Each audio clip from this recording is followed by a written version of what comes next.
নমস্কার বন্ধুরা। গত 17ই সেপ্টেম্বর 2024 পর পেজার বিস্ফোরণে ঘুম উড়েছে হিজবুল্লাহর। মৃত হয়েছে 13 জন, জখম হয়েছে প্রায় 3000 জন।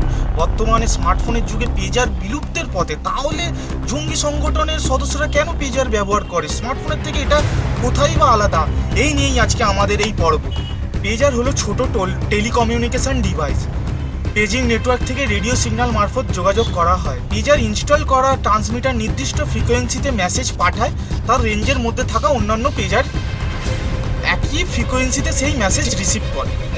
কর্মকর্তাদের মধ্যে ইসরায়েলের হাঙ্গারিতে বিএসসি কনসাল্টিং নামে একটি সেল কোম্পানি প্রতিষ্ঠিত করা হয়, একটি আন্তর্জাতিক পেজার প্রযোজক। কোম্পানিটি বিভিন্ন ক্লায়েন্টদের জন্য সাধারণ পেজার তৈরি করেছিল, কিন্তু লেবাননে পাঠানো ডিভাইসগুলিতে বিস্ফোরক ব্যাটারি ছিল।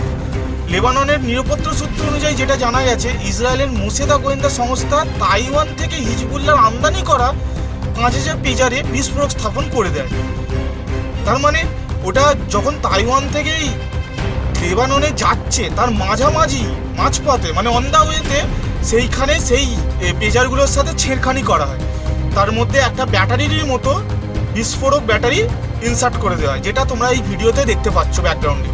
বিশেষজ্ঞদের ধারণা এই প্রক্রিয়ার মধ্যেই পেজার ব্যাটারির মধ্যে বিস্ফোরক ঢুকিয়ে দেওয়া হয়। ফলে পেজার ব্যবহারের সময় রেডিও সিগন্যাল চালু হতেই ঘটে এই বিপত্তি, যেটা আমি তোমাদের এই ভিডিওতেই দেখালাম।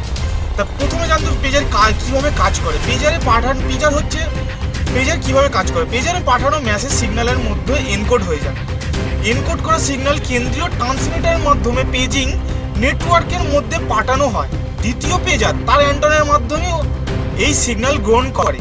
এগুলো একটি নির্দিষ্ট ফ্রিকোয়েন্সিতে সেট করা থাকে, মানে অন্য কোনো ফ্রিকোয়েন্সি সাথে এটা যোগাযোগ করতে পারবে না।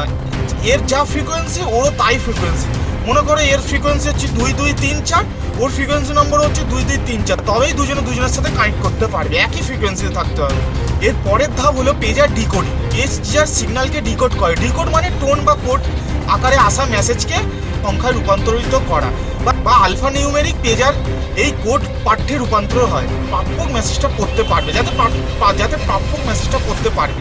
উন্নত মানের পেজার রিসিভারও উত্তর দিতে পারে। একটু উন্নত মানের যেসব রিসিভার বা পেজার আছে, তারা ওর যা মেসেজ আসছে সেটার উত্তরও দিতে পারবে।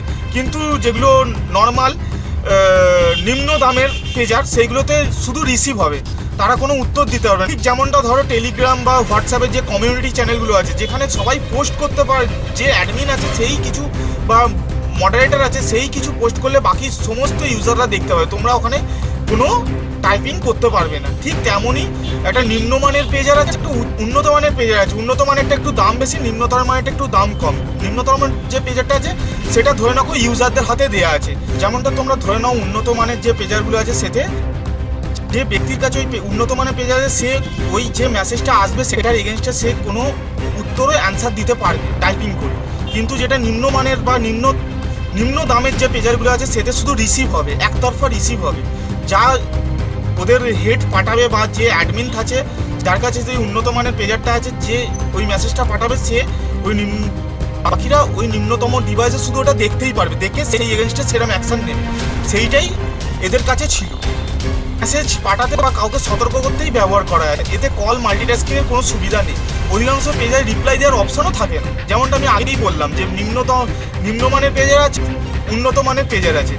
নিম্নমানের পেজারগুলোতে রিপ্লাই দেওয়ার কোনো সম্ভাবনার অপশান নেই, কিন্তু উন্নত মানের পেজারগুলো রিপ্লাই দেওয়ার অপশান থাকে। Smartphone call, message, internet surfing, video streaming সহ একাধিক কাজ করা যায় না। পেজার স্টোরেজ স্মার্টফোনের তুলনায় অনেক কম। জাস্ট তোমরা একটা ধরো, জাস্ট পেজারটা শুধু মেসেজ রিসিভই হবে। যে জিনিসটা ওতে যুক্ত করা হয়েছে, সেটা মোবাইলেও যদি কোনো সংস্থার এইভাবে কোনো গোষ্ঠী দলের সাথে বা কোনো টেরোরিজমের সাথে যদি যুক্ত হয়ে পড়ে, বা তাদের মাঝপথে যদি কোনো টেরোরিজম এরকম মোবাইলের কন্টেনার বা কিছুর সাথে যদি যুক্ত হয়ে পড়ে, সাথে মোবাইলেও যদি এরকম ডিভাইস একসাথে সব ফিট করে দেওয়া হয় কোনো একটা ব্র্যান্ডের মোবাইলে, আর সেই ব্র্যান্ডের মোবাইল যখন ডিস্ট্রিবিউট হবে দোকান থেকে, লোকে যখন কিনবে, প্রথমে কিছু হবে না, কিন্তু একসাথে যখন ডেটোনেট করবে, বুঝতেই পারছো কার কীরকম অবস্থায় থাকতে পারে কেউ। তা এইটা সম্ভব আছে, পসিবল আছে, আমার যতটা ধারণা এই জিনিসটা মোবাইলের ক্ষেত্রেও পসিবল আছে। তাই খুবই সতর্কীয় থাকতে হবে প্রত্যেকটা মোবাইল কোম্পানিকে আর ইউজারদেরও। ইউজাররা তো সতর্ক থাকার থেকে বেশি মোবাইল কোম্পানিদের সতর্ক থাকা উচিত, যে কোথা দিয়ে আমাদের মাল পাস হচ্ছে, কোন কন্টেনারে যাচ্ছে, কোন কোন জায়গায় কন্টেনারগুলো থামবে, এইভাবেই প্রত্যেকটা স্টেপের তথ্য নেওয়ার দরকার আছে। আর সাথে খুবই হাই সিকিউরিটি দিয়ে নিয়ে যাওয়া উচিত, তাহলেই যদি একমাত্র এই থেকে বাঁচা যায়। আর কোনো গোষ্ঠীওয়ালার সাথে যদি কোনো মোবাইল কোম্পানি হাত মিলিয়ে নেয় তাহলে তো খুবই ভয়ঙ্কর একটা দৃশ্য আবারও এই পৃথিবী দর্শন করতে যাবে, পৃথিবীর মানুষজনরা দর্শন করতে হবে। তাই আমি বলবো এটা সম্ভব আছে। তো এই বলেই আমার আজকের কথা শেষ রাখছি। জানি একটু ভিডিওটা বড় হয়ে যেতেই পারে, কিন্তু কিছু কিছু কথা বলার জন্য ভিডিও মাঝে মধ্যে বড় হয়ে যায়। তো